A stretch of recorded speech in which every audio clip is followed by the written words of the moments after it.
Tableau périodique. En 1869, le chimiste russe Dmitri Mendeleïev propose une classification des 63 éléments chimiques connus à l'époque. Les 118 éléments connus aujourd'hui sont rangés dans un tableau un peu différent, mais très largement inspiré de la précédente classification. Si l'on regarde un peu plus près ce tableau, on s'aperçoit que les éléments sont rangés par colonnes, appelées familles, au nombre de 18, et par lignes, appelées périodes, au nombre de 7. En classe de seconde, nous nous limiterons aux 3 premières périodes. Nous utiliserons un tableau simplifié qui ne prend pas en compte les colonnes 3 à 12 vides pour les 3 premières périodes. Dans ce tableau, les éléments sont rangés par ordre croissant de numéros atomiques Z. Le connaissant, nous pouvons déterminer le nombre d'électrons de chaque atome et leur répartition sur les sous-couches électroniques. Les électrons des atomes de la première période occupent la sous-couche 1s. Ceux des atomes de la deuxième période, les sous-couches 2s puis 2p. Ceux des atomes de la troisième période, les sous-couches 3s puis 3p. On remarque qu'à chaque changement de période, une nouvelle valeur du nombre n intervient dans la configuration électronique. On distingue deux blocs.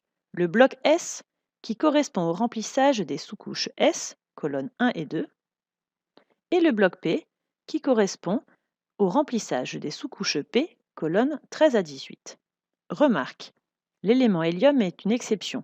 Il appartient au bloc P car les atomes d'hélium ont les mêmes propriétés que ceux des gaz nobles. Pourtant, la configuration électronique d'un atome d'hélium se termine en 1s2. Les atomes des éléments d'une même famille possèdent tous le même nombre d'électrons de valence, nombre donné par le dernier chiffre de la colonne à laquelle ils appartiennent. Par exemple, tous les éléments dont les atomes se trouvent dans la 15e colonne possèdent 5 électrons de valence. Grâce à ce que nous venons de voir, nous pouvons déterminer la position d'un élément chimique dans le tableau périodique, connaissant la configuration électronique d'un atome correspondant. Appliquons cela sur l'exemple du bore, dont la configuration électronique d'un atome est 1s2, 2s2, 2p1. Le nombre n le plus grand donne la période à laquelle appartient l'élément. Ici, n égale 2. Donc le bore appartient à la deuxième période. Il possède 2 plus 1, c'est-à-dire 3 électrons de valence. Il appartient donc à la troisième colonne du tableau simplifié, à savoir la 13, car les colonnes 3 à 12 sont vides. Retenons que les éléments chimiques sont rangés dans un tableau par ordre croissant de leur numéro atomique Z. Les lignes sont appelées périodes et les colonnes des familles. Les atomes des éléments d'une même famille possèdent le même nombre d'électrons de valence. Un électron de valence est ajouté à chaque fois que l'on change de colonne.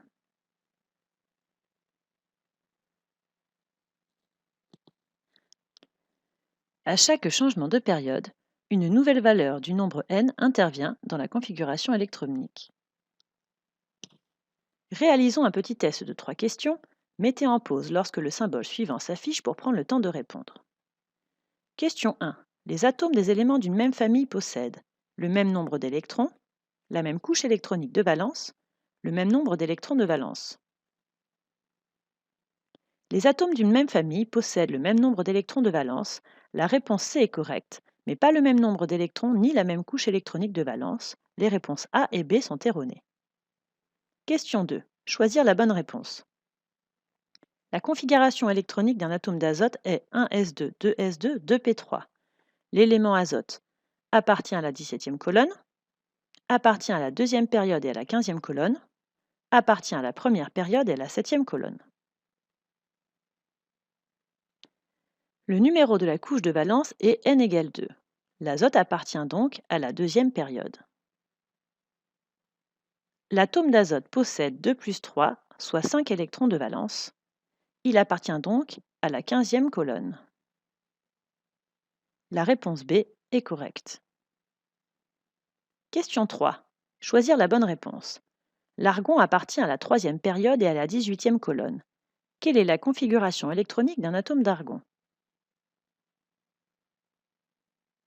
L'argon se situe sur la troisième période. Les électrons d'atomes d'argon sont donc répartis en 3 couches. N égale 1, 2 et 3. La réponse B est erronée. L'argon appartient à la 18e colonne, ce qui signifie qu'un atome d'argon possède 8 électrons de valence.